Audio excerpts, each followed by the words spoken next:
Bills, sir, shall we? They did not commit too soon. They did not? No, sir. But they may have committed too much too soon. You feel me? I love Josh Allen. I actually think Josh Allen has the highest ceiling of the quarterbacks in his class, even higher than Lamar Jackson, even higher than my guy Baker Mayfield. I love Josh Allen. However, even a Bills fan, if they were being honest, would have to say, we don't really know who Josh Allen is yet. You talked about this before. His first season, obviously, we were like, ugh, that's not good. Second season, we're like, Third season, we're like, yo, this dude is amazing. But we still don't know who Josh Allen is exactly just yet. I think we have the full screen, and I want to look at Josh Allen. I want to look at Patrick Mahomes. I want to look at Dak Prescott. Look at the aggregation of all of them over their first 3 years of, or really their first years of playing before they got the money. Josh Allen, 270 passing yards a game, touchdowns to interceptions, 67 to 31. Hold on. Passing touchdowns per game, 1.5. Hold the phone here for a second here. Whoa. This is the first time I've watched this. But I'm looking at something very interesting here. Because people talk about Josh Allen. Wait a minute. Is that 200 and... Let me flip cameras. Him and Dak Prescott. So he averaged 220 yards per game. In the same amount of time, Dak was averaging 30 more yards, 35 more yards. Dak Prescott had touchdowns to interceptions, 67 to 106. And wait. Pat Mahomes? Wow. Okay. All right. I'm sorry. Let me go back to that. I was just mystified. In fact, you can see it on his face. Is like, damn, Dak had better numbers. But go on. Dak is at 1.5. Mahomes is at 2.5. Why do I bring that up? Because we knew more about Mahomes. We knew more about Dak than we have known about Josh Allen. We don't need the full screen. Let me just talk to my dog. Okay. So if I were to take a coin out of my pocket and I were to flip the coin up in the air and it were to be heads the first time, I can't bet $258 million that it will be heads every time going forward. Now, if after 5, 6, 7, 10 flips, it's heads every time, I think to myself, it might be a two-sided coin. I'm going to continue to bet that. But it's not for lack of love of Josh Allen. It's for senses of love. Simply say, we saw one good season. It was an MVP caliber season, but just one season nonetheless. Did you commit too much too soon to Josh Allen? They didn't commit too much too soon, and they didn't commit too soon to Josh Allen. Josh Allen's a beast. He is. This is the way you have to really conceptualize who Josh Allen is. Highest ceiling in terms of skill set, and also continuously improving. Why does that give me security? Because someone who has the potential to be as great as anyone else also continues to show me the work ethic, the discipline, the focus, and he shows me in producing every single year he will continue to improve. That's where your security blanket is. The fact that you know that this guy is not going the other way. So I understand what you're trying to give me right now, a gambling prospect, a risk evaluation of who Josh Allen is. But it's not where he started, it's where he is and where he's going to continue to go. That's where you have to have your security. I'm looking at him right now. This is you know this from playing. Lord Nova, thank you for coming on over. I'm already excited because Stephon Diggs is a beast. He got greater with the Buffalo Bills. Why? Because he was with a great quarterback. So think about that. When everyone wants to shoot at Josh Allen and say, oh, he's great, but hold on. Stephon Diggs was a made man with a good quarterback. Some on great days you could see out of Kirk Cousins. But when he got with Josh Allen, great met great, and it got greater. I have security in Josh Allen, and I don't look at Patrick Mahomes' contract right now because it's sad when you put up a full screen right there. You see Patrick Mahomes, you see Josh Allen, you see Dak Prescott. Who's the best quarterback? Patrick Mahomes. Who's getting paid the worst? Patrick Mahomes. The least. Come on, Patrick Mahomes. What you doing? You got a bad contract. We'll talk about that later. Anyway, point being, Josh Allen got the money he deserved in this moment. And crazy enough, if he would have waited, he would have got more. And crazier than that, he could have been lesser of a quarterback going forward and got paid more because of the inflation in the cap and the revenue. Point being, Buffalo knew what they had. Buffalo knows what it's getting, and it's know what it's going to continue to receive in his improvement. Not too soon for me. Not too soon for Josh. My thing, though, Sel, is because on this show, we talk a lot of sports. We talk football. We talk track and field. Y'all gonna get that later. We're gonna get to it. We talk basketball. Alan is. Thank you for the super chat. In talking basketball, studying basketball, talking to NBA players, talking to NBA agents. I know you talked to Rich Paul. I ran into him like I told you a couple weeks ago. Yeah. Talking to NBA analysts. You know basketball, what? You know what? Get paid As my man would say. In the NFL, you get paid off. Man, sit your ass down, guys. Good evening, friends. Mark Holmes here, of course, with my buddy Cowboy Jobu and Joe Bear in the house. And as always, I want to thank you all for watching, commenting, subscribing, and being part of the Jobu Sports Report. Without you guys, as well as you ladies, you know that this literally it's not working. Without you guys, it is not working. So I want to say thank you to each and every one of you all who have shown up here, who have supported this channel and have been behind me. So tonight, wait, hold up. I got to make sure. I haven't been here for almost a week now, so I need to double check and make sure everything is working. So let me do that mic check. Mic sound nice, check one. My mic sound nice, check two. My mic sound nice, check three. Are you ready? Are you ready, Michael Anthony Fitness? What's up, man? What's up? Everything's good. Everything's good? Are you sure? You were just at the Pro Football Hall of Fame, man. Ain't you happy? Wait, what's that woman's name? Which woman? The one that works at the Pro Football Hall of Fame? There's quite a few of them that work at the one that hooked us up when they made a mistake on the tickets. Oh, I don't know what her name is. But Well, I'll get into that story later. Okay. That was my favorite part, though. Okay. Well, you know, we'll wait till we get some Eagle trolls in here, and we'll make them feel like heels. I met the president of Pro Football Hall of Fame. That's and right, he made man. me feel like he was knocking at my door. Well, I'm hoping that they'll come through knocking on my door too, but I doubt that that's going to happen. He's good All right, people. so He's good people. let me go ahead and I'm out of sync here because I've been gone and I haven't had a lot of sleep and everything else. So forgive me if I make some mistakes. So let's get open for business here and let's wake up. Oh, the football gods are down here, but actually we have other football gods that are up here too. This is the defense which is standing above because right here, of course, we have the Doomsday Defensive Truck signed by Mr. Cowboy, Bob Lilly, as well as the Manster. And then over here, we have four more of the Doomsday Defense. So we got defense up here, and we have the 77 Dallas Cowboys. And I have two living ones that are left that I need to get on here. Charlie Waters and Roger Staubach. I saw Roger Staubach last night, but at Drew Pearson's party, but it wasn't supposed to be autograph signing show, so I didn't want to go in there with my case because that would have been ghetto. It would have been ghetto. Roger, but hardest one. I got so much to do here tonight. It's crazy. I got so many people to thank because my man Dave, who.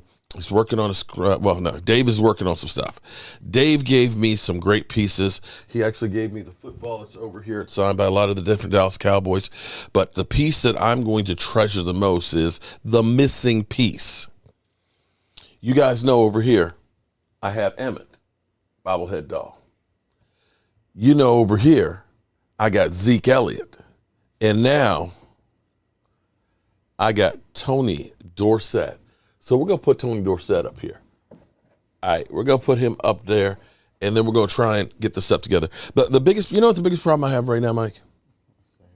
I have so many wonderful people that always want to give me stuff, but I don't have enough space to put it everywhere. I almost need a bigger house. A bigger man cave. Hawk, I'm glad to see you're still alive. Hawk, I was worried. I was worried about you, man, because Hawk, he talked about somebody need a bigger house. He gonna need a bigger house for all the stuff that he got, okay? But this came while I was gone from Zeppelin Fan. And this, my friends, oh my goodness. When he told me, I was like, okay. I've got to be careful with this. In fact, because tomorrow I'm going to get a special case just for this, because this is a piece of true Cowboys history. If that is, if I can get the box open. Okay, that's one side.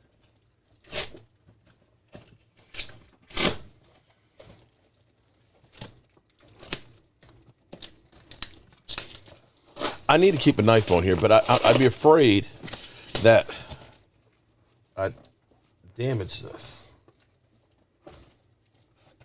Why is it? I can never get the packages open. Read this, Mark. I miss Charles Haley. Oh, wait a minute. It was retracted. Why'd you retract that? You miss Charles Haley. What the hell's wrong with you, Philly? Oh, man. I'm surprised. Alan Williams. What's up, Alan? I'm surprised there wasn't like light that literally came out when I took this out of the box. This, actually, I should have white gloves on.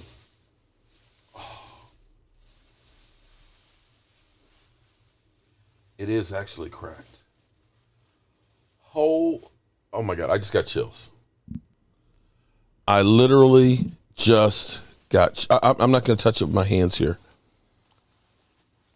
Yeah. Let me see if I can zoom up here, guys. Do you see this? This is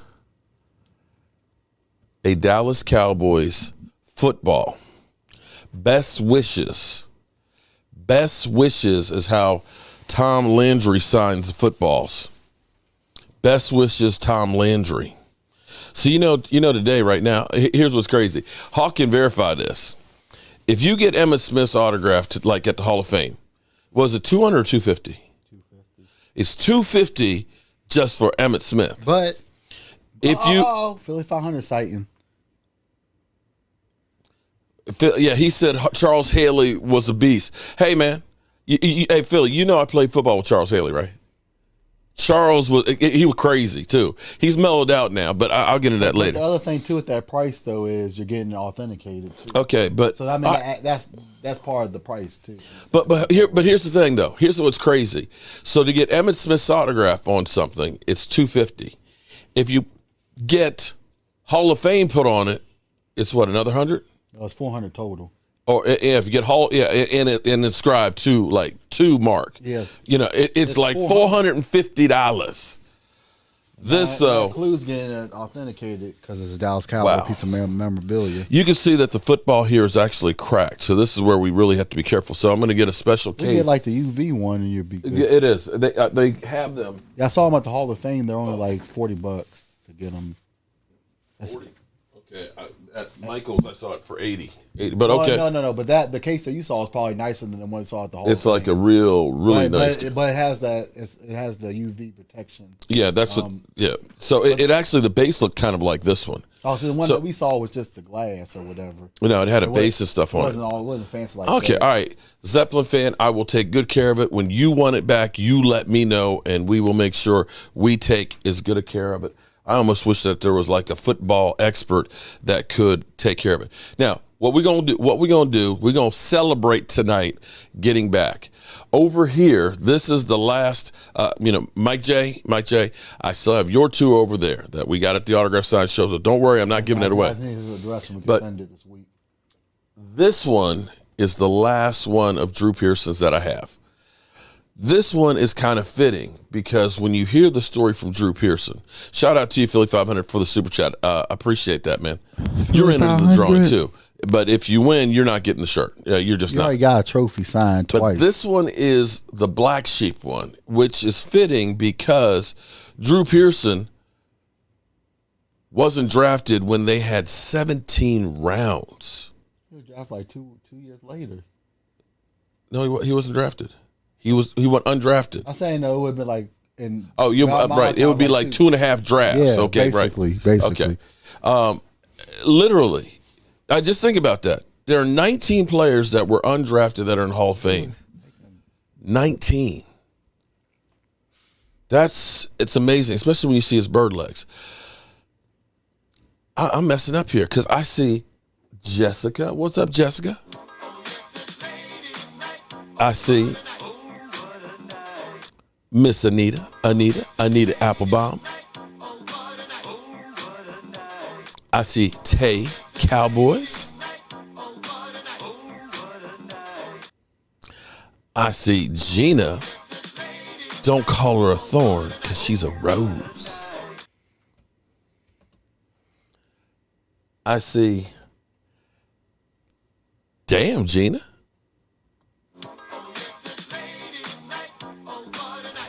Who else?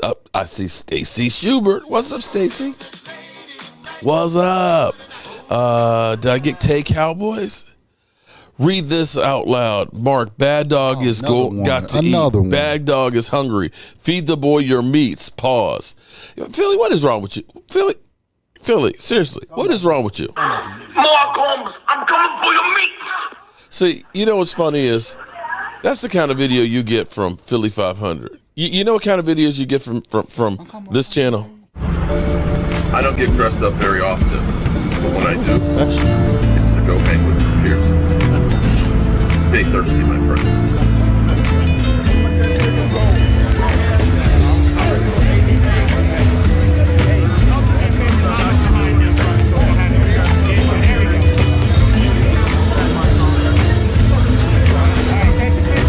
I ain't got no ring. I ain't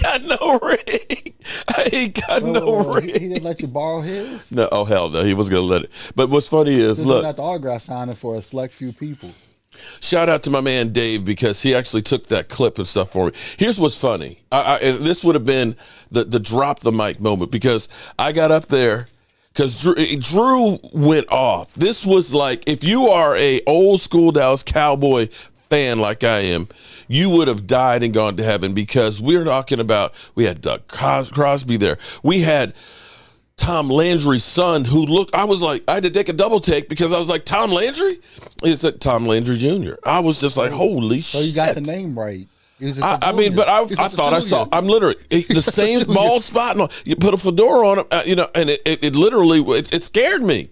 I thought I saw a ghost. But we're talking about Roger. We're talking about Ed Too Tall Jones. We're talking about Rayfield Wright. We're talking about Gil Brandt. I mean, we're talking about even Joe Theismann. I mean, it was just like you had to have your head on a swivel. Oh, we had the playmaker there, huh? In high school.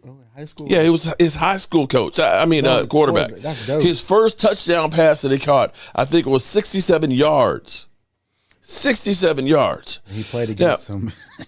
I'm a little disappointed by some people out there, okay? And I'm gonna call some of you mother humpers out. Because here's the problem I have.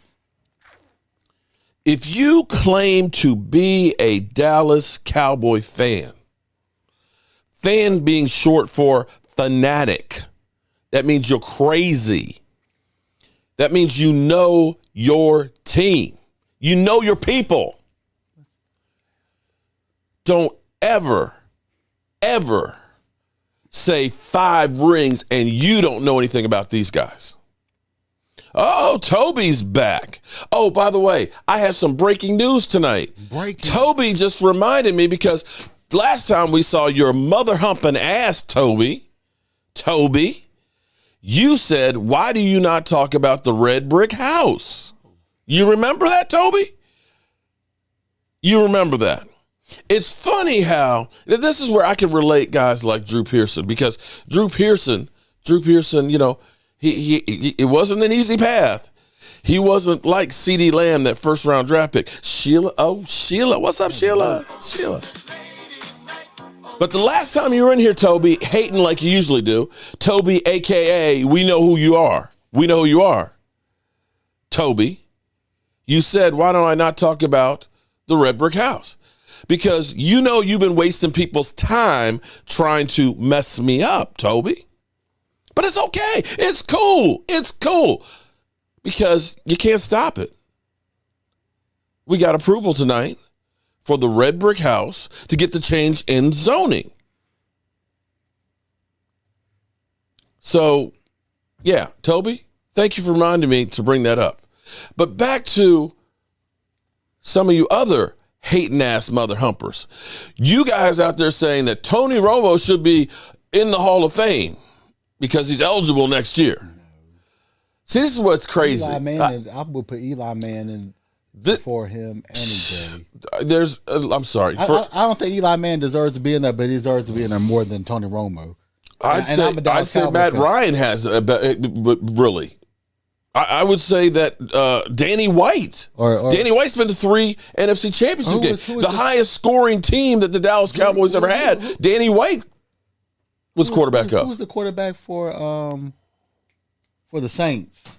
He deserves it more than him. I forgot the quarterback that they had that just retired.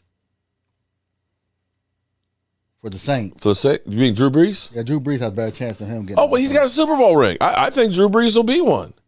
I mean, they'll look at it beyond just the one Super Bowl. They'll look at it as saving a city and giving back at all the years and everything else in the record. And he's got more yards than anybody else. Tony Romo was almost that guy. What guy? He almost went to the Saints, but they said hell no.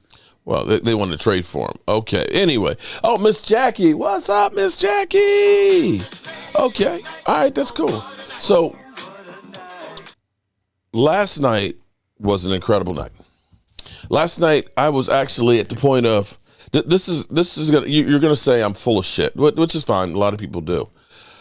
Last night was the last night to be at the Hall of Fame with my guys.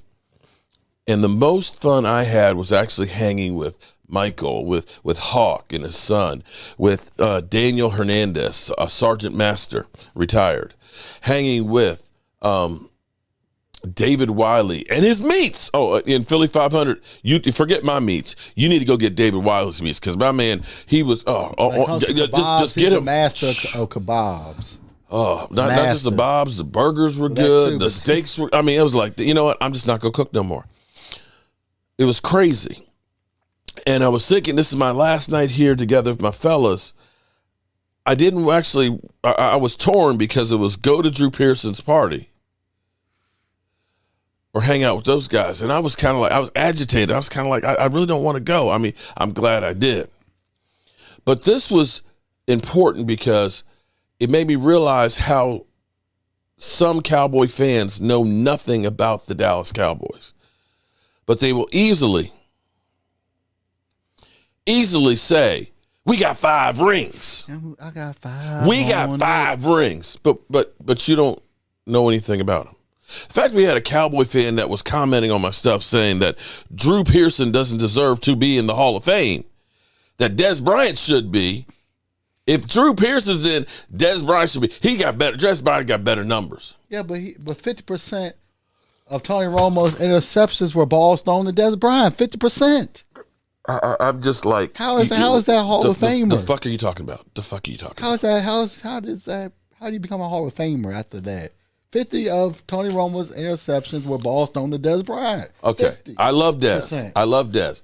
But you have Drew Pearson, who, as Donnie Shell pointed out, they averaged only 14 passes per game. He was being molested down the field too. Okay, so if you're saying that Drew Pearson, well, he's got less than 500 catches and less than 8,000 yards. It's like, Lynn Swann only had 351. It's a different era. Lynn Swann only had 351. Lance Allworth had less. I mean, it's a different era. I think it was more for those of you out there that hold up, Mike, hold up. For those of you out there that say Tom Brady, the greatest quarterback ever, he's the greatest quarterback of the time of the rules being the way they are here. You can look at it and say he's the best quarterback who never gets touched. Okay? If you had to run for your life and get the crap knocked out of you and you're out there playing with concussions and doing the things that Roger Staubach was done, it's a different game. David Wiley. What's up, David? David, have you set down the Jobardi? Hey, the missus liked it. Oh, my God. Listen, guys. David, I've got some pictures. I get so much content that I have yet to get out because, some people were hating and saying, were saying that, oh, Mark's not getting stuff out. He ain't really. Oh, I got so much shit I got to go through. I'm trying to capture it, and the Wi-Fi system is not real quick. So you're going to be seeing a lot of stuff over the next few days. But David Wiley got his Joe Barty signed by Tony Dorsett, by Charles Haley, Yeah, your buddy. by Rayfield Wright, and who else did he get signed by? Somebody else. I'm trying to remember if it was Cliff Harris or not. But he's got 4. But David, literally, this morning, he carried it like a baby. He's sitting in the chair, asleep, cuddled up with his Joe Barty. Don't let the missus hear this. No, seriously. We were yesterday out in the rain, and he's like, oh, I got to get some bags. He's covering up the covering up the Joe Barty with plastic bags and keeping it dry. And I'm like, jackass, you're getting wet. Oh, it's okay. As long as it's Joe Barty. I was like, he's treating it like it's a baby. He's treating it like a baby. I just was in awe. So last night, and this kind of bothers me because if you're really a Cowboy fan, you should know their history.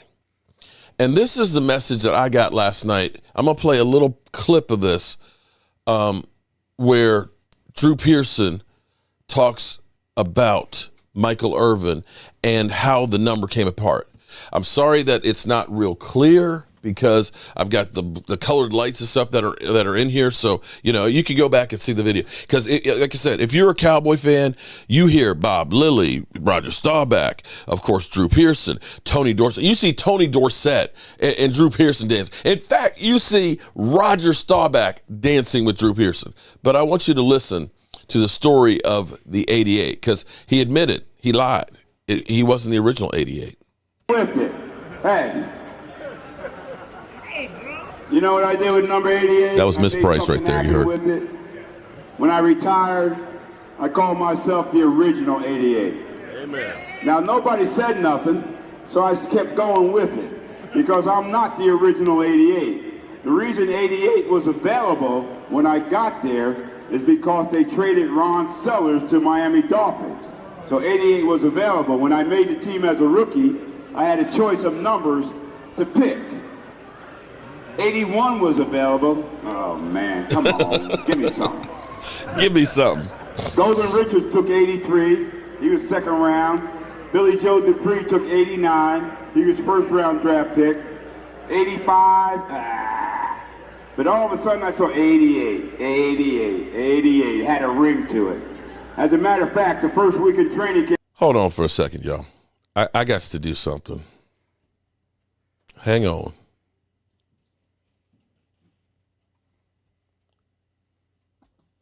Bye, Felicia. That's for you, Toby. Take your mother humping ass and shut the fuck up, okay? Just shut the fuck up, okay? Tired of bullshit. I was so small, they only had an 8 on my back. All right? An 8 on my back. But you know what? I did something with that 88. I made something out of that 88. And now we got a legacy going. And the only reason we got a legacy going with that number is because the next guy took it and did something with it. Okay? All right? And when this next guy came to Dallas, Scott Murray sent me out to the airport to do an assignment to get the interview. All right? I go out there and interview Michael. He gets off the plane. You know how Michael does. He's kissing you all up on the head and everything. He hugging me and everything. True. He said, Drew, guess what? They want me to wear number 88. Is it okay? I said, Michael, first of all, it ain't my number. Second of all, if you wear it, don't do what I did it. Do more than that. And what did he do? Huh? More. 3 Super Bowls as a team player and the Hall of Fame career as a receiver. Let's get up here. Number 88, Michael Irvin. That's why we got a legacy going because he took it the next step. Come on, Mike. Come on up here. Why you keep wearing all that tight stuff, man? You know you old. Look at him. He still look like he can play. Michael Irvin, y'all. Why you wearing that tight stuff, Michael? God bless you, man. Finally got the 88s together. This is a photo op, I'm telling you, right here. Get your cameras ready. All right, that's enough. Michael Irvin, y'all. Listen, this is This is all about Drew here, and let me say this. What's perfect about Drew? I always say I measure men in distance travel. Drew being number 88 for the Dallas Cowboys, who's America's team, is such a perfect story because it's everything that we hope to represent here in America. He fought his way up. That means everybody has a chance to fight their way up. You know what I'm saying? He went through some struggles, but in the end, he always wins because clutch makes the play. That's right. He just went through all kinds of struggles, but we want to know in the end, we will always win because clutch makes the play. When it's all, everybody seems like we don't have a chance. Just hold up and say, Hail Mary. Here comes Drew. Thank you, Drew, for being a great representation of what America's team is all about. We love you so much. Hut, hut. Look at those aviators. Look at that. Right on. So profound, Michael. Thank you so much. I appreciate you. All right. I got to bring, I don't know if he want to come up here, but I got to acknowledge him anyway. Oh, okay. This I'm going to let it run for one more second. And that's one of the reasons I was able to make it, because of the coaching, the leadership that I had. And if Coach Landry was with me, with us, with all due respect to Roger Staubach, he would have been my presenter. There's no question about it. Because I'm not here without the great Coach Tom Landry, okay? All right? And we got his son here, Tom Landry Jr. Come up, Tommy. Come on, Tommy. All right. Now, Tom Landry Jr., y'all. I saw him in there, and I swore I saw a ghost. I was like, the fuck? All right, come on up. I said, the ghost of Tom Landry? I know. Straighten in the Tom. Straighten it. He always make me want to run a lap. Just a push-up, Drew, or something. I'll do it. Y'all, Tom Landry Jr. Thank you, Tom. Thanks, Drew. Like Roger Staubach says, my dad and I have the same haircut. It's unbelievable. So, we do look a little bit alike. This guy is one of the greatest receivers I've ever seen. I mean, he comes out of a little school, free agent, little skinny, but great moves. I don't think I ever saw him drop a pass the whole time he was playing. Has the softest hands of anybody I've ever seen, and an incredible clutch player. I never forget your first year against the Rams. That 84, I didn't know who he was. He goes out there and gets an 84-yard touchdown to put the game away in a round playoff game, and from there he just did nothing but the same all the time. He's a great guy, a great dad, obviously a great football player, and a great addition to the Pro Football Hall of Fame. All right, so, I invite you, if you are really a Dallas Cowboy fan, and I'm assuming that's another one of the trolls in here who's trying to bite on Dak Prescott and say that Tony Romo is head and shoulders above Dak Prescott, whatever. You know what? I'm tired of trying to convince you, mother. If that's what you believe in your heart, this is what's cool.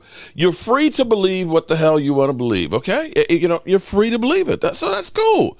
I tend to believe right now, you can't really compare Tony Romo's career in entirety because he played twice as many years. But in the end, I think they right now have the same amount of playoff wins. Yeah. And I believe if Dak plays at the current level that he is for 10 years, that he may end up having all of Tony Romo's records. So, but we'll revisit it when the career's over. Okay. Tony Romo sit for like 5 years before he actually started. Yeah, he did. So he has a so basically Tony. If Dak was Tony Romo, he would just be starting this year, or excuse me, last year. So anyway, be that as it may, that's all right. You know what? Just let people, just let them, just say, hey, let them put it out there. I'm just stupid. I'm a stupid person. Just say I'm stupid. All right, that's all you got to do. That's cool. Just let them. And it's not my place to try and correct stupid, okay? I can try and help them. But if they don't want to accept the help, I can't help them. So you just saw the son of the man that signed that football. So shout out to my man, Zeppelin fan. Like I said, I'm going to take good care of it. I'm going to get a case for it tomorrow and make sure we take good care of it. So when you listen to all this. And FYI, those are talking about Dak versus Tony Romo. In this whole thing, this video is like 35 minutes long. And the whole time it is Drew Pearson with Ed Too Tall Jones, with Roger Staubach, like I said, Tom Landry Jr. It's literally the who's who of Dallas Cowboys royalty going on about their stuff. I mean, when you see Tony Dorsett talking about how good Drew Pearson was blocking down the field, he said the way he ran, it was kind of like this, and making fun of him and stuff. It's crazy. So if you're a true fan, watch it and you'll enjoy it. But what's clear on this is Roger Staubach said, I wouldn't be in the Hall of Fame if it weren't for Drew Pearson catching the footballs. And that's where you have to look at it and say, yeah, you're right. Because you can throw the Hail Mary, but if the receiver doesn't come down with it, it's just an incomplete pass. It doesn't matter. It might have been a great pass, but if nobody catches it, it's meaningless. And you could go through and say, if Dez had caught it, or if the officials hadn't overturned it, if he hadn't bobbled it, then we might be looking at Tony Romo in a different light. And we could go through, if we're going to use that logic, we can go through where the Cowboys have been the leader in drop passes some years, and the other ones pretty damn close to the top of it. And that's the difference between winning and losing. A drop pass here, a fumble there. And so you listen to that, you understand that when you had the playmaker with the 3 rings right there, who was clutch, when you look at Drew Pearson, the original 88, with another one of those rings right there, and you understood that Michael Irvin was thought to be the guy. He was high round draft pick and everything else that was supposed to be there.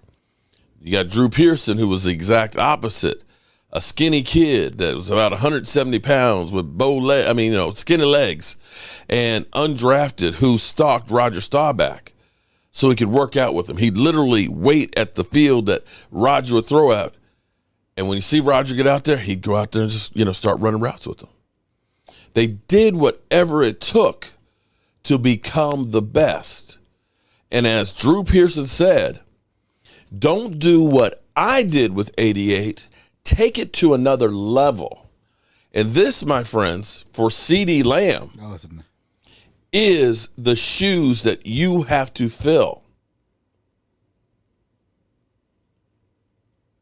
Don't do what Drew Pearson, don't do what Michael Irvin, and I'll even put out there, don't do what Dez Bryant did. Yeah, don't do a lot of what Dez did. Take it to a higher level. Be part of the legacy, the lineage, and take it to new heights. Carolina Cowboys, shout out to you. Boom. Take the money So, out, all of it. that brings us after seeing, oh my God, my head is literally, Bob Lilly was there. Rayfield Wright. I mean, it was just, Charles Haley was there. The other one was Bob Lilly. Yeah. Was when they got signed. That's my man even said, have you set the Joe Barty down? Have you set it down? Did you get a crib? Did you get a crib for the Joe Barty? Because the way I'm telling you, he's holding it like a baby, just like a little baby. All right, so this brings us to the here and now for the Dallas Cowboys.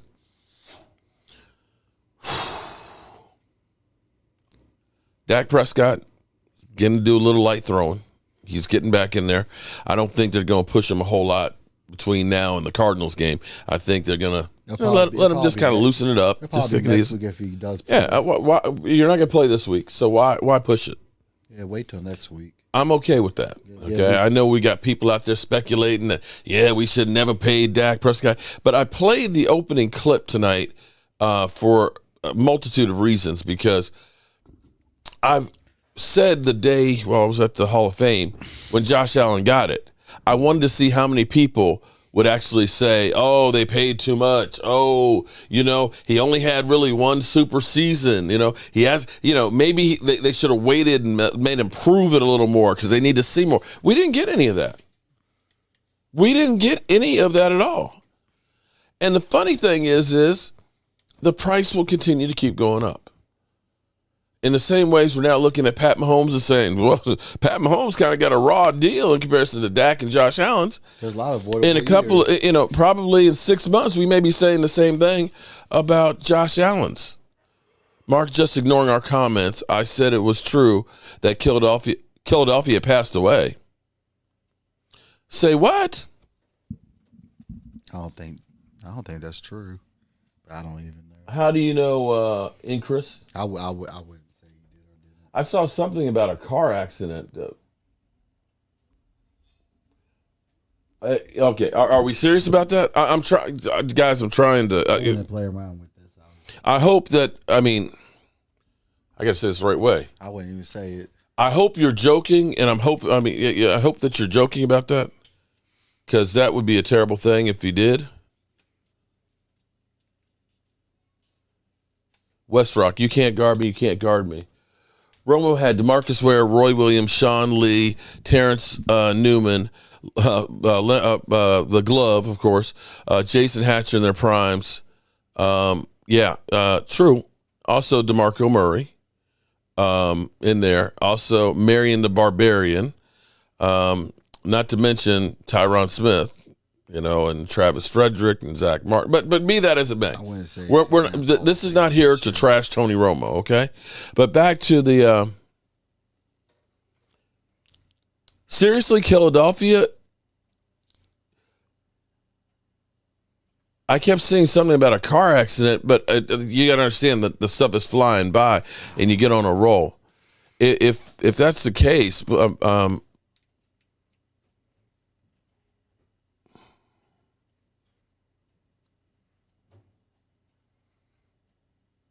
if that's the case, man, I'm sad about that, and I don't really know what to say.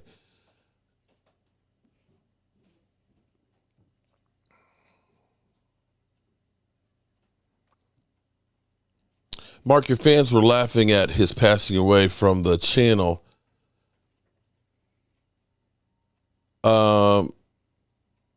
They probably thought somebody was kidding about it. Like I said, somebody could be. We've had people in here before joking about people that have died. So I don't know how somebody knows. It was Stacy's aunt. Huh? No, they didn't pass away. Someone said, I think it was Stacy's aunt that passed away. Stacy's aunt? Someone said Stacy's aunt passed away 2 days ago. Stacy Schubert? I don't know. I don't know what Stacy. I'm just with. Okay, I don't know. I should say nothing because I have no idea. It's best to say nothing until you know for sure. I didn't know what they were saying in the comments. Okay. Okay. It's best not to say anything if you don't know for sure. Newsbar Sports. I can't control what people say in comments here. I am on this side of the fence, okay? And I don't think anybody's laughing about. Okay, Five Rings even said he doesn't think anybody's laughing about it. If he did pass away, I definitely feel bad about that. And that's why I always say that life is precious. In fact, when you listen to Jimmy Johnson, his Hall of Fame speech, and realizing that he's like, I'm 73 years old. And he realized, you only have so much time that's left out there, and you got to make the most of it. Okay, sports, point taken, okay? I don't have time to scroll up through all of the chats. If people did, they're wrong for doing that, okay? And sports, why? First of all, who are you? Because you were the first one that was in here that was actually talking about Dak and trashing him before in here. So now all of a sudden you're Saint Newsborough Sports. Jay, it really seems like it. You passed out the Drew Pearson shirt before we left on Tuesday, wasn't it? Whatever you told me to send out, I sent everything out. Yeah. Yeah. Now it does take a little bit more time. It's going to Canada, so it went out on Tuesday last week. Yeah, it goes to New Jersey first, and then it goes to Canada. Yeah, so it it went out on Tuesday, my man. Thank you, Gina. Damn, Gina's right. Or Tuesday or Wednesday it went out, one of those 2 days. It was before we left. I think it was on Wednesday it went out, right before we left. Ravens S, I'm with you on that one. I am glad and happy to be back home. So happy to see my wife. Tay Cowboys, how are you doing? All right, let's get back to the stuff. If Philadelphia is gone, he will definitely. So it's James. What? Said his girlfriend Stacy's aunt passed away 2 days ago. James, okay. It's James, but I don't know. My girlfriend Stacy's out. Oh, James, I apologize. I feel bad for her. Thoughts and prayers out to you. So how did we get that Philadelphia passed away? That one, that might be unrelated, but okay. He said something about the after. Does anybody actually know if Philadelphia passed away? Although it's kind of strange that he is not in here because he's always in here. And in fact, I know I saw him when we were doing the live stream while we were at the Hall of Fame. But okay, anyway. Maybe might just be busy tonight. Who knows? Okay, whoever has the real deal on Philadelphia, do me a favor. If you know Philadelphia or his family or things like that. They got mixed up with Stacy. Huh? With Stacy, the aunt that passed away. Maybe they got mixed up. I don't know. Okay. If you know something about Philadelphia, email me at Cowboys Mark so I can get the story done. My man. 2020 was the first time Dallas had an O-line similar to one Romo played behind during those 2013. Brandon, I tell you what, Romo had some bad lines. I don't know that they were as bad as they were last year. I mean, when you had a undrafted rookie free agent starting for 13 games, you had a rookie center that had no offseason starting. You had Tyron Smith only played 2 games. That line was ass. It was worse. That line was worse. You say similar, you make it sound like it was bad, but it wasn't as bad as the ones Romo had. I'm not going to go that far. I'm sorry. I'm going that one. You saw us with man. I tell you what, Ron. Well, Ron, shout out to you for the music and everything, man. It was incredible. Can I call Philly 500 and ask him? You know what? Philly 500 don't know squat. Because when you know the guy that has the eagle hat with the wings? Oh yeah, I know. Okay.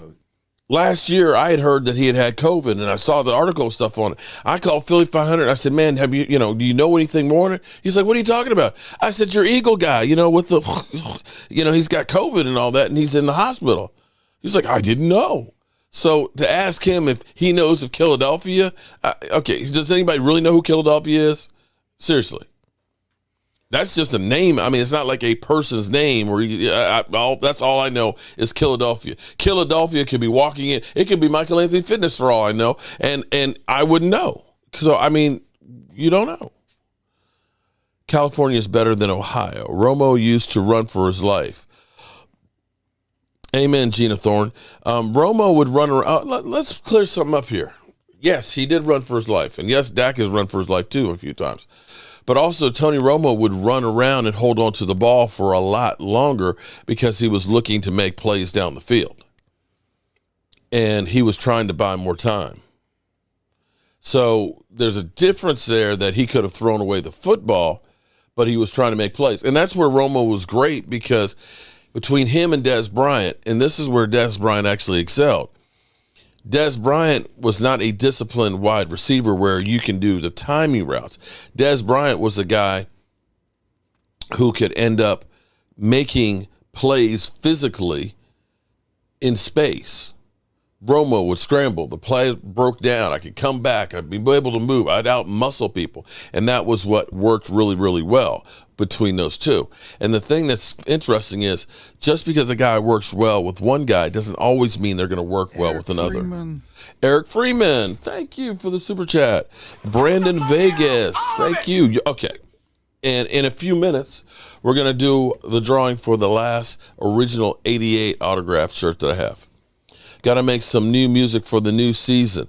But, dog, I love the music, though, man. I mean, especially, how about them Cowboys?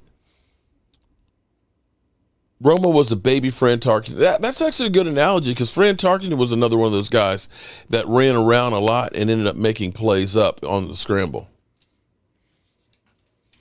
If Monty G, thank you, Eagles. Eagles have landed. Thank you. I couldn't remember his name, but I know I saw him actually at the draft. I met him there, but I know he had COVID, and he was really, really bad too.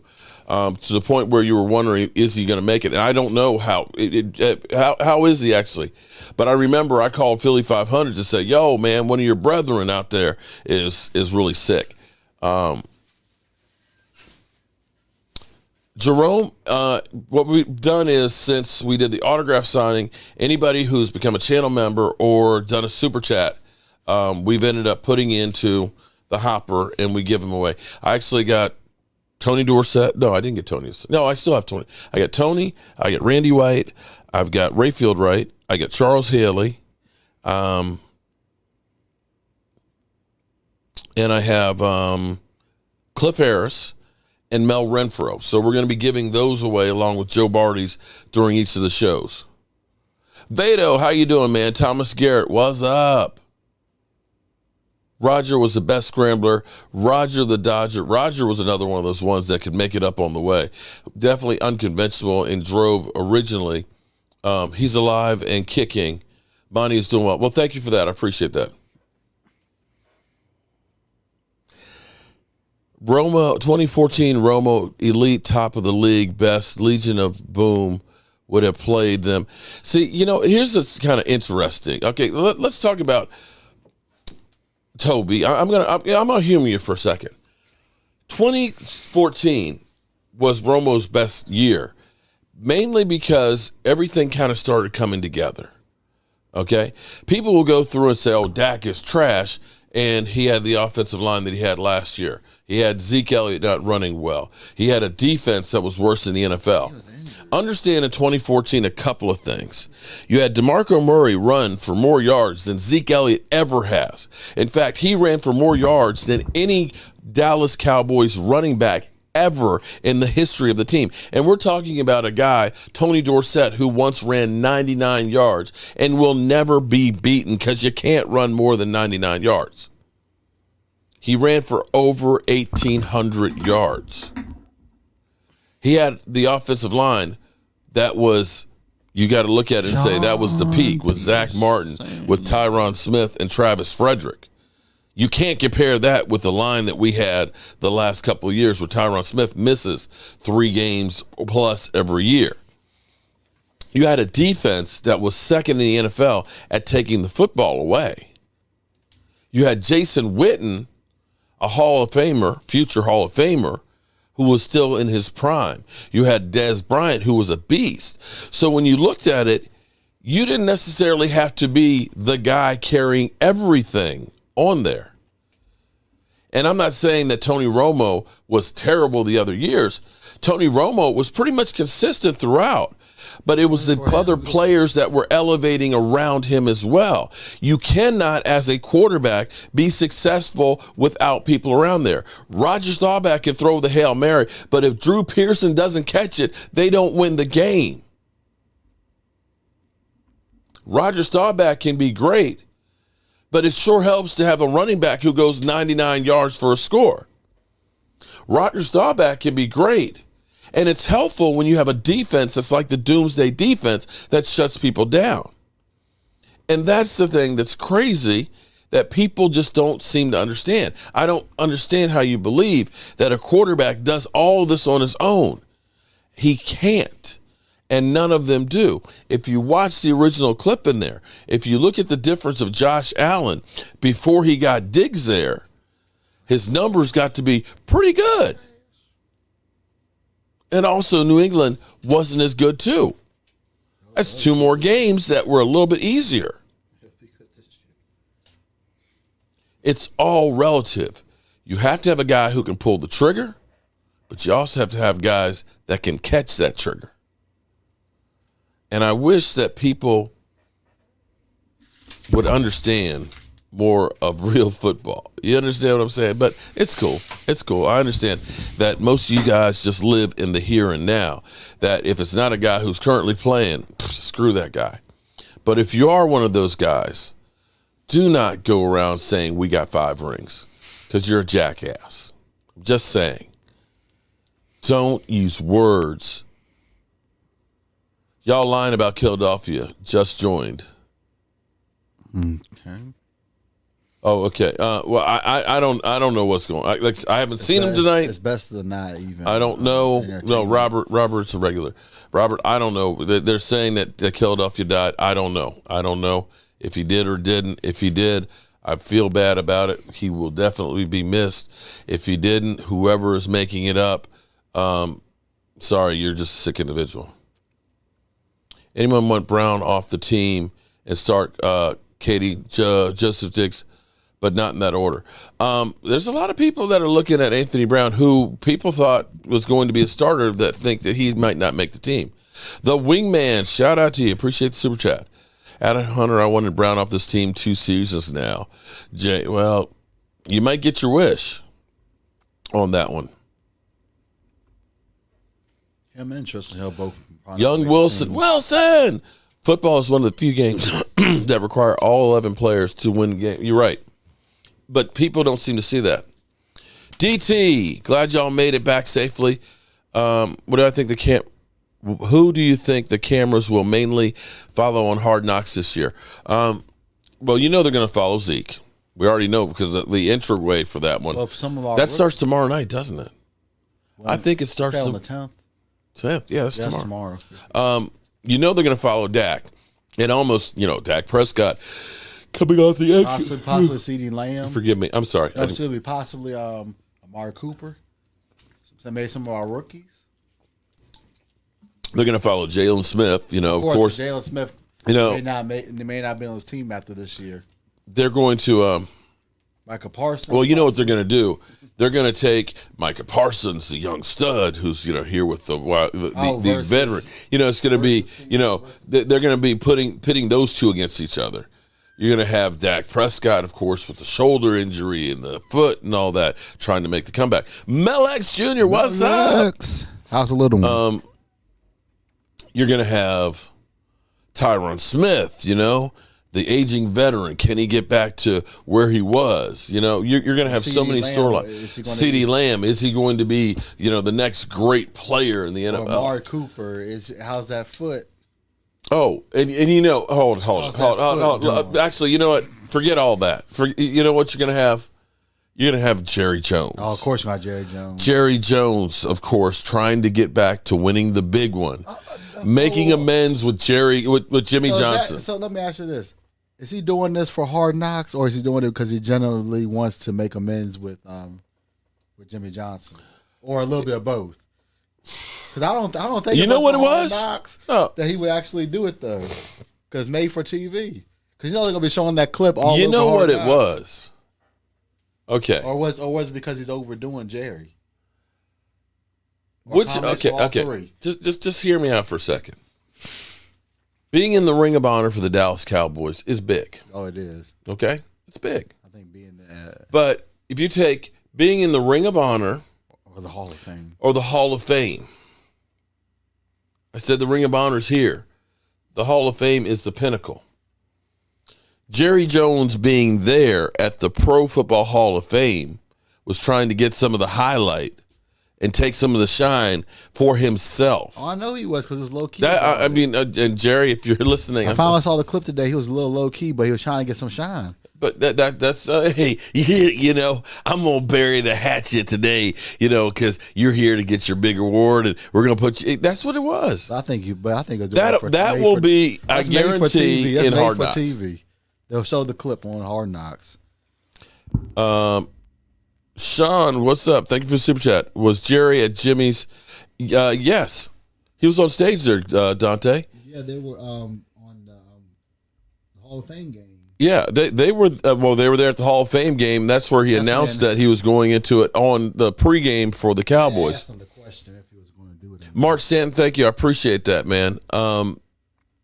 It was for me, that was like a dream to be able to be there around guys that I rooted for as a kid. Brandon Vegas, 2014, had the best offensive line in 10+ years.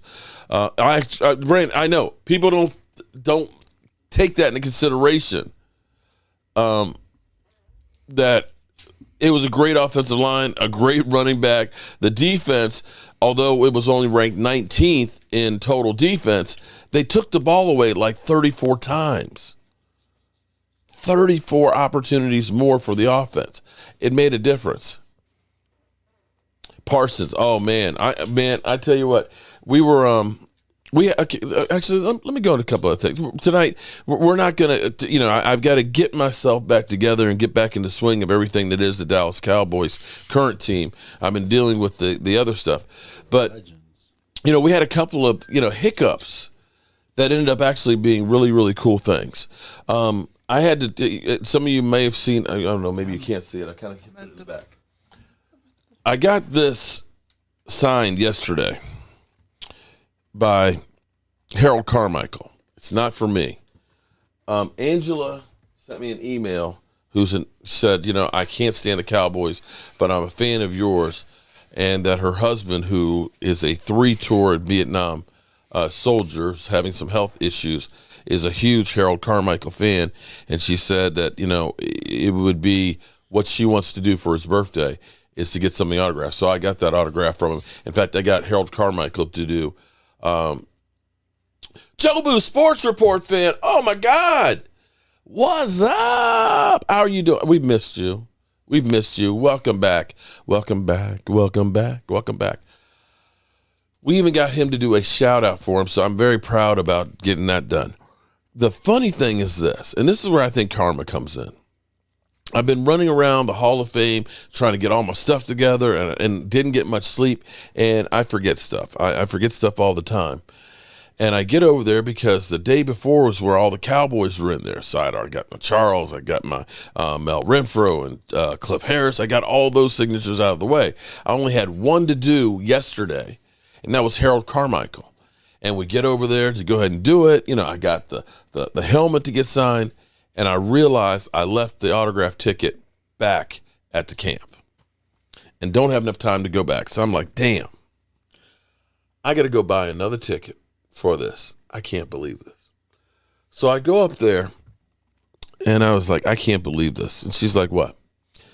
I said, yesterday I had all my Cowboys and everything else and stuff. I said, I got the autograph signings done. And I said, I have to do something I don't want to do, is go get an Eagle signature. I said, she's like, why? I said, because I'm a Dallas Cowboys YouTuber here. You ain't getting the book. And I said, unfortunately, I left the ticket back at the campsite. And she's like, did you really? I said, yeah. I said, let me show you something. And I showed her the email that I got, and she was like, oh. She was like, what are you getting signed? And she handed me the ticket. I mean, I did pay for one and I wasn't going to use it, but it was like, that was such generosity to do that she literally, I could have made that shit up for all she knows, but I didn't. No, of course. And it was cool. Oh, look, Hawk's saying, Michael Anthony Fitness, No. I'm coming for your book. No, the Hawk's like, I'm with my baby. I'm in Davis, I'm with my baby. He's with his baby. He's probably like, look, dude, it was so. Was attached, I'm serious. No, I was taking pictures of it, videos and stuff. He's literally asleep like this with a smile on his face. I was just like, damn. So we got that signed. And then I bought tickets online from SeatGeek. And the tickets, I tried to get a section together. When you buy a section together, you think they're going to be in the same row. Never heard of what we had. What they sold us were tickets that were vertical. And then here's what we found out. 3 of the seasons that they messed up because there were supposed to be more rows in the stadium, and there weren't. So 3 of the rows didn't exist. And so we're there like, what's up? So it's like, this is crazy. It's like, we don't have seats for this. So what they ended up doing is, she's like, look, we're gonna do some stuff to help you guys out. So the club seats we had, we didn't have. So what they did was they took half of our party, and they were in the club. When I say in the club, at the Hall of Fame. It was off the chain. It's air conditioning room. There's bars. There's food. So we could eat. So that's where you guys were. We had free sodas and that's water. where you met the president of the Hall of Fame. Well, Eddie B met him. I just shook his hand. Okay. But I'm cool with that, though. Yeah, you did something I didn't do. Then the other four of us, and that was like my man Richard, the Hawk was David and David Hernandez. We were in the skybox, and I'm sitting here thinking, what are they using all this stuff? This is a high school stadium. I mean, other than once a year when they have the Pro Football Hall of Fame, but regardless. They have other events there, too. On top of the press box is a sky suite. It's one huge suite that overlooks the whole stadium. And I literally sat beside the bar. So I had a bartender who was literally right there where that shirt is. I had the beer right here and stuff. Okay, so that was cool. They got food. They had sofas. And I mean, it was like, damn. So it was like an incredible experience that we literally had bad things happen, and it turned out to be really, really cool. So I believe in Carmen that if you do the right thing, good things will happen back at you. Derek Freeman, great show as always. Appreciate it. So, Derek, you're now entered into it. So, after you get Derek, we're going to go ahead and give away my last Drew Pearson. Oh, the final thing while you're writing that one. Here's what's crazy. Shout out to my man, Dave. Dave gave us, of course, Emmitt Smith up here. So now I have. No, that's not Emmitt Smith. I'm sorry, Tony Dorsett. I now have the three great Dallas Cowboys running backs right here. Okay, bobbleheads. So that's a complete set there. So when Drew Pearson, when I show you guys my new ad here, my new ad, I'm sorry, I fuck it, do it live. I don't get dressed up very often, but when I do, it's to go hang with Drew Pearson. Stay thirsty, my friends.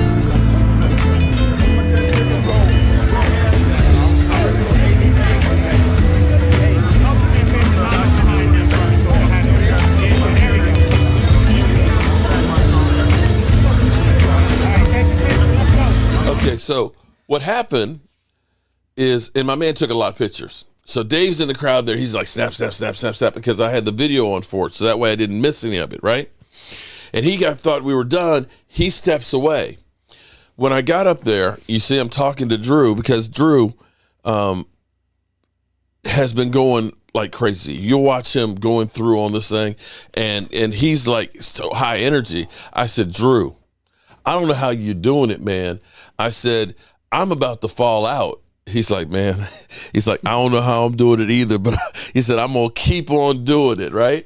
And so, you know, he put his hand, I said, man, put your hand up there. So I put my hand up there with them, and got our pictures and stuff. And they said, all right, the next person come up. Drew comes over. I mean, he comes around there. He pats me on the back and gives me this hug and said, man, I really appreciate you being here. I'm just like, the fuck? And I look over, you know, after the hug, and Dave is gone. I was like, God damn, you mean you didn't get that? I was like, no. Anyway, I'm sorry. It's all good. No, it was cool anyway. All right, are you guys ready to go ahead and do this drawing here? Come to my mind, we had a great run of it. He's a great coach, and I'm proud to have him as a friend, and proud to have had the times that we had. We just had a great experience. Great experience. Uh-oh. What? Can you answer Barry's question now? I've never been able to. I've never. I fucked it up. That, not just that, but anything else. No, I can't answer those questions. He fucked up. Juan Cruz. Juan Cruz gets my last, and I mean last, Drew Pearson shirt. Juan. You don't need the emails, you guys. Yeah, well, we know. Well, Juan. He always orders stuff every now and then. You know what? We need to just have a wing over here and say this wing was supported by Juan Cruz. So shout out to we can get out to you tomorrow. If you didn't win tonight, okay? If you didn't win tonight, it's okay, because I've got Tony Dorsett. Yeah, you got more. I got Randy White. I've got, I think, Ed Too Tall Jones. Oh, that's dope. I've got Rayfield Wright. I've got Jalen Smith. I do, but like, ain't no one. I might want to give that one away sooner than later. I got I want to do that 2-for-1 special with Jalen Smith. Cliff Harris. I got Mel Renfro. And I got Doug Donnelly. You're like, who? Doug Donnelly was up on stage there with Drew Pearson, too. I got tons of them. So don't worry. This is what we do here to thank you guys for everything that you do. And I'm going to put on, let's see, where was it? Actually, I'm going to do this. This was so much fun. You got to see it. Don't you guys? No, actually, don't need to see that. You got to see that. This was Drew having a ball. I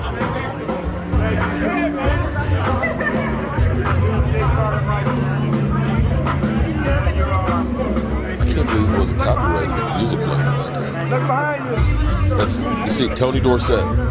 Tony, you have to look. Tony feeling it.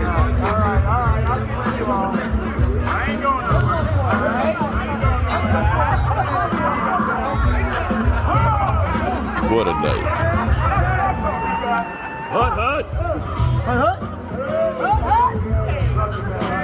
That was, oh my God. Guys, I'm sorry. Hey, Tony D, man, get a picture. Tony D. Put that leg up.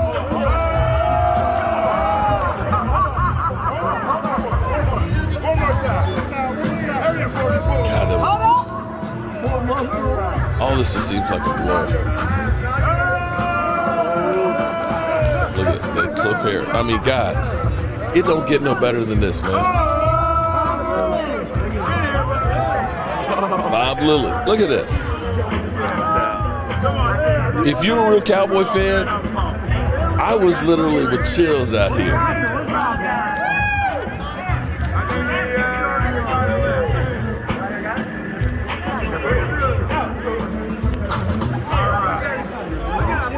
Look at it. If you have a gold jacket, if you can make your way over to the If you have a gold jacket, make your way over. Right now. It's the gold jacket disco. Come on up to the front.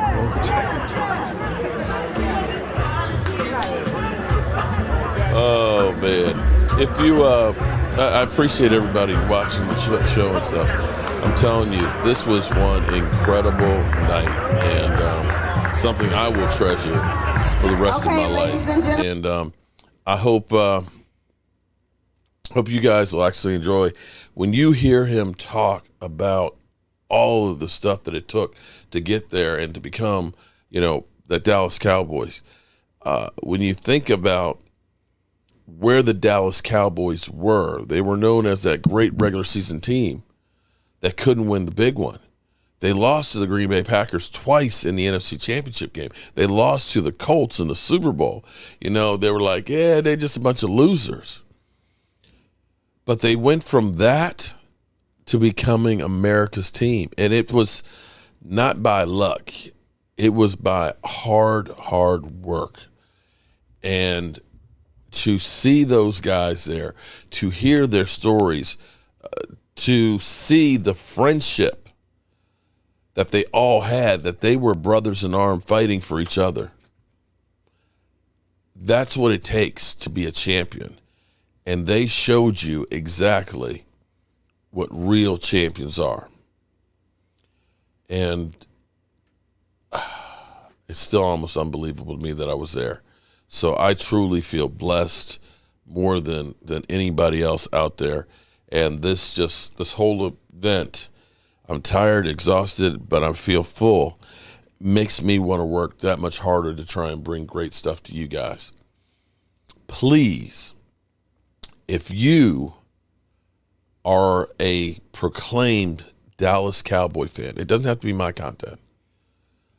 I implore you to learn about these greats.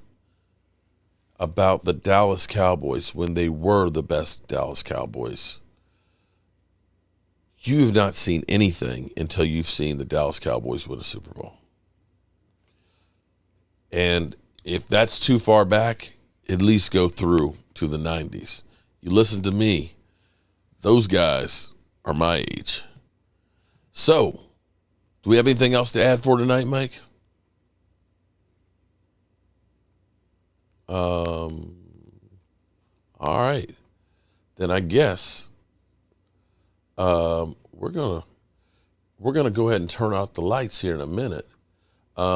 Those of you who want to hang out for a little bit more, we're going to play a clip about the Hail Mary after we thank all of our there it is. After we thank all of our fans. If you became a member, we had 2 new members tonight. Make sure you email me at CowboysMark94 or on the membership line that you join.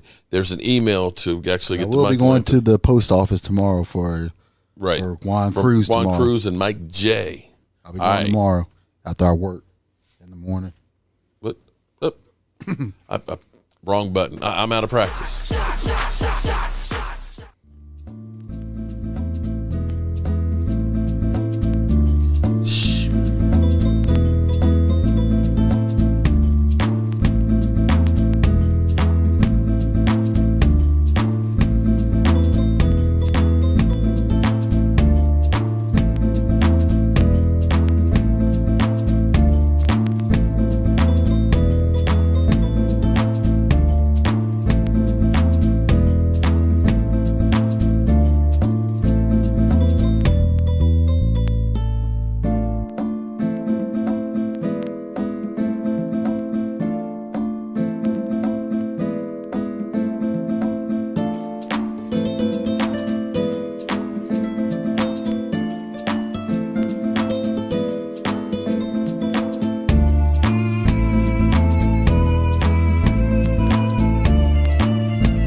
That being said, it's time to turn off the lights.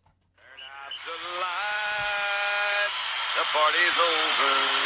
They say that all good things must end. Call it a night. The party's over.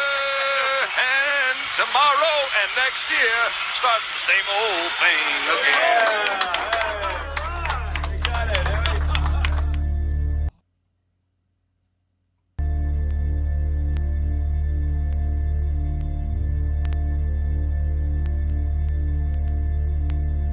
Looking around, finally looking for Preston Pearson.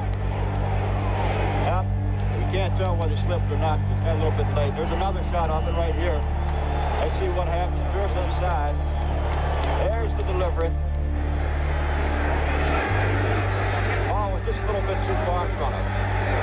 So now we go to a second and 10. 32 seconds left.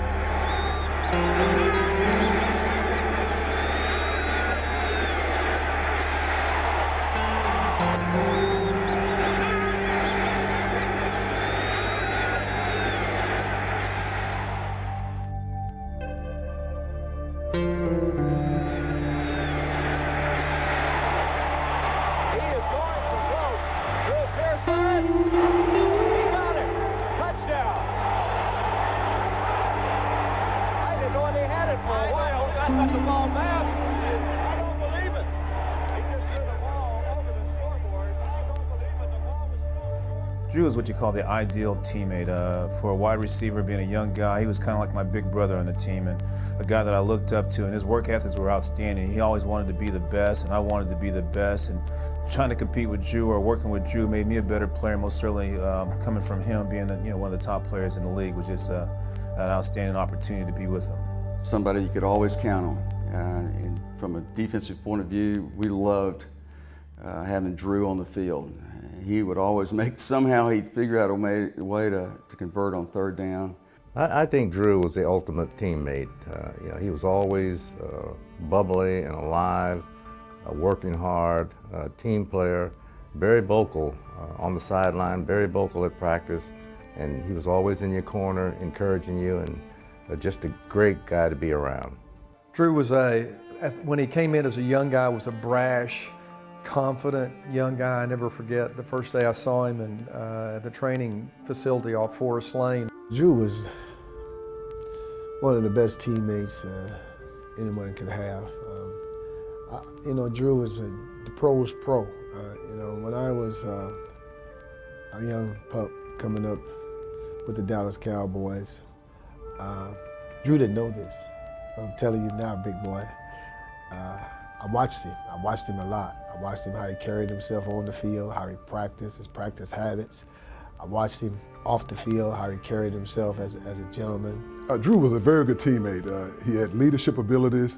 He had very good work ethics. Oftentimes, Drew would be the first player on the field and the last player to leave. And a lot of the younger guys would notice that and do the same thing. So he was fun to be around, but when it was time to get serious, he got serious. As far as what he meant to me, and it was a very special relationship between a quarterback and a great receiver.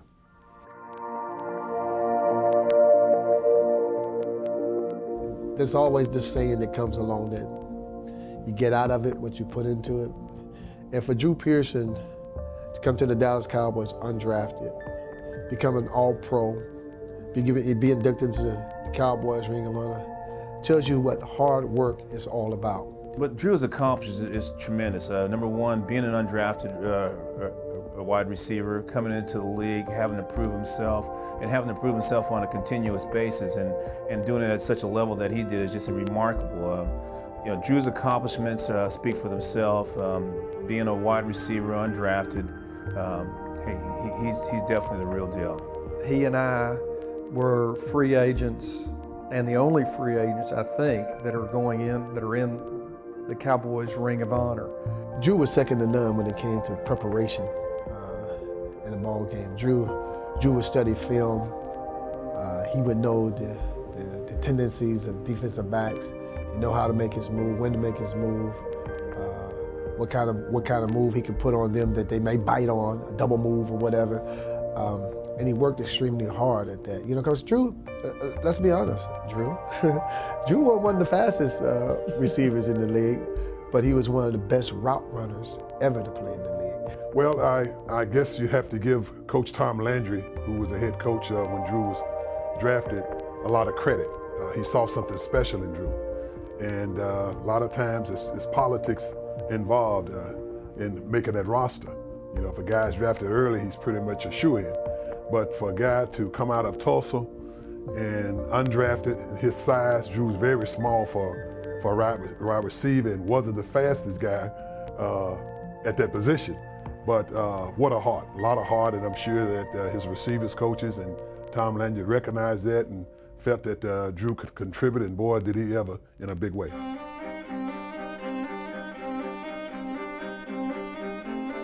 One of the things that I remember very well was Drew Pearson running those routes in the middle of the field and catching that ball and somehow dodging them, but sometimes getting smashed and then getting right back up and doing that again in those really clutch situations. Skinny little guy that he was, his little calves are about this big. But what a tough player, great player, consummate team player. Leader type player. You know, it was good to see Roger and Drew work together because they worked during the off season. They worked very hard, precise route running.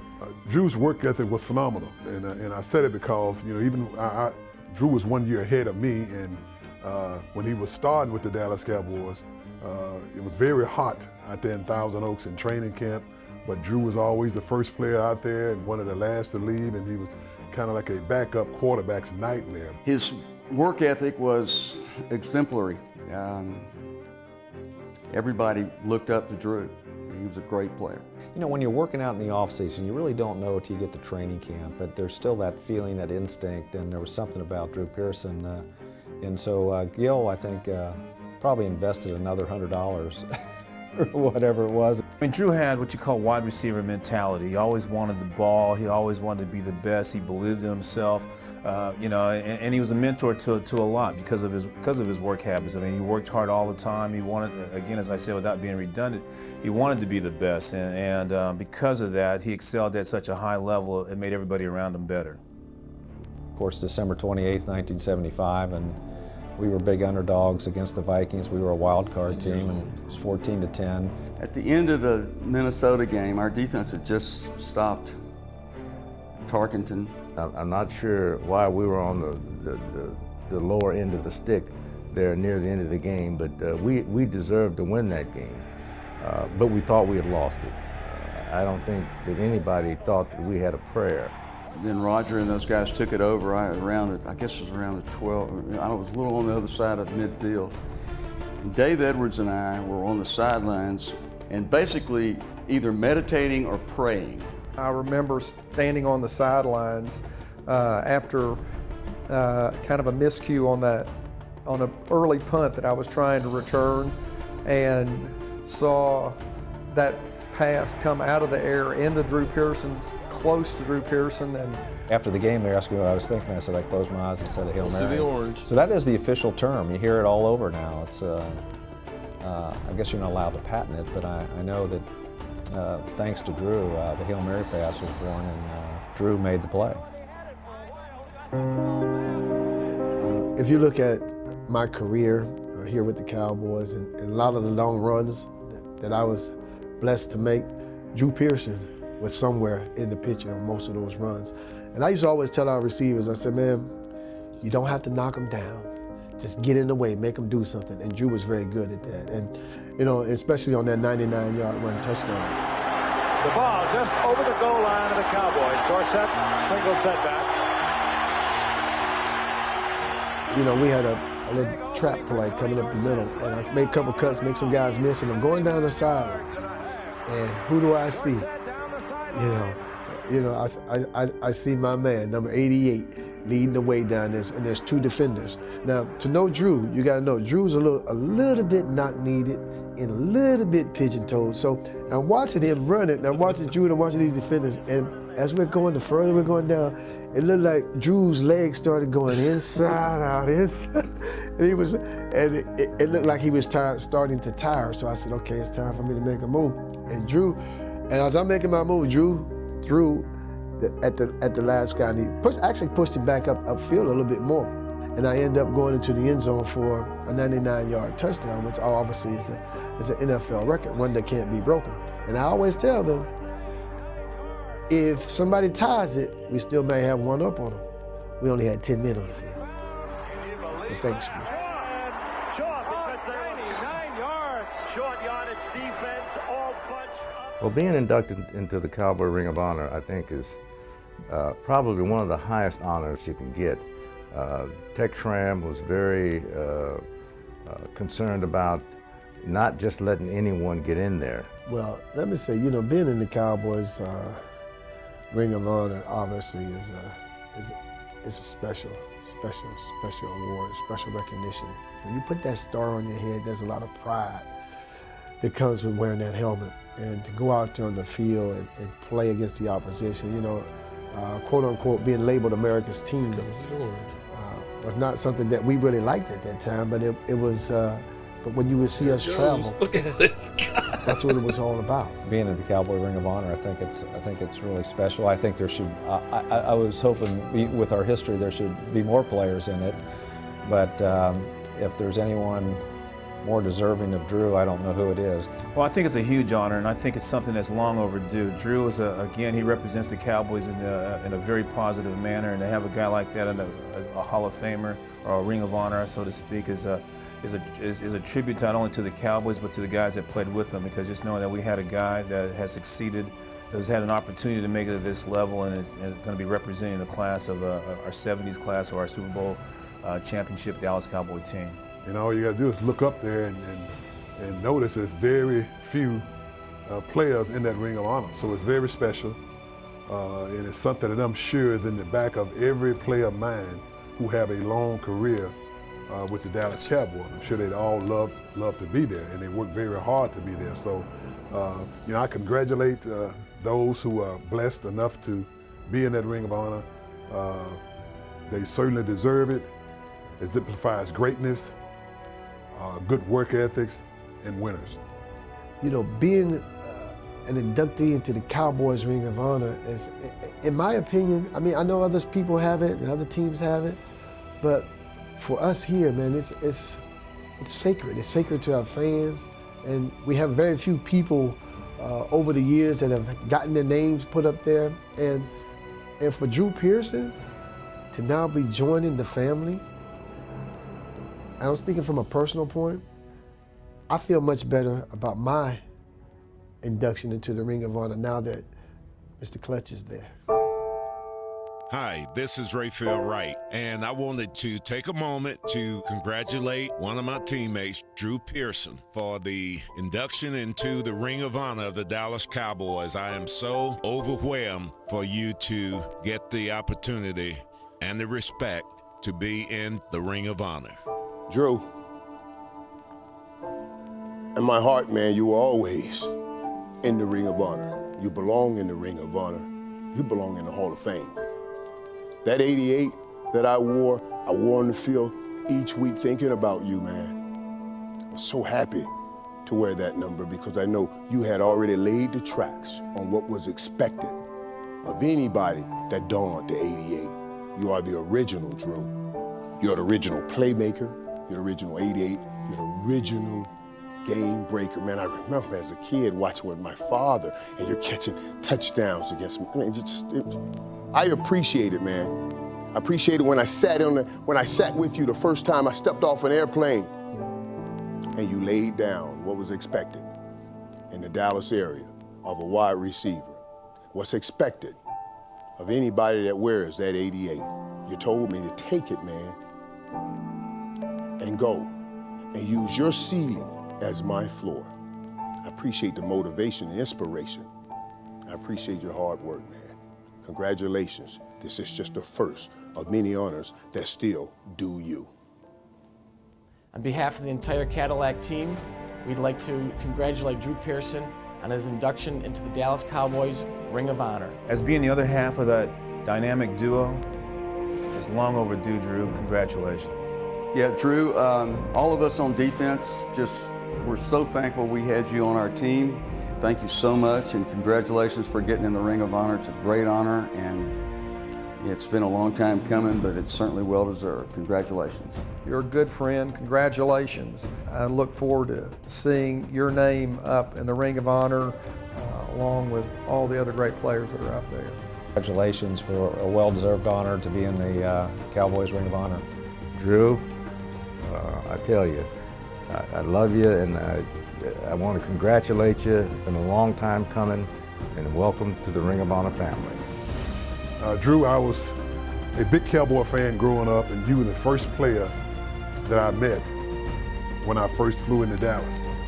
And I'm very honored and blessed to be your friend after all these years. You lifted our spirits. You made everybody around you better. I congratulate you and enjoy your special evening. Drew and family, I'd like to say congratulations to you, man, for being inducted into the Cowboys Ring of Honor. Again, as I said to you when I called you that day, my friend, I feel better about being in the family as well. Mr. Clutch. I don't get dressed up very often, but when I do, it's to go hang with Drew Pearson. Stay thirsty, my friends.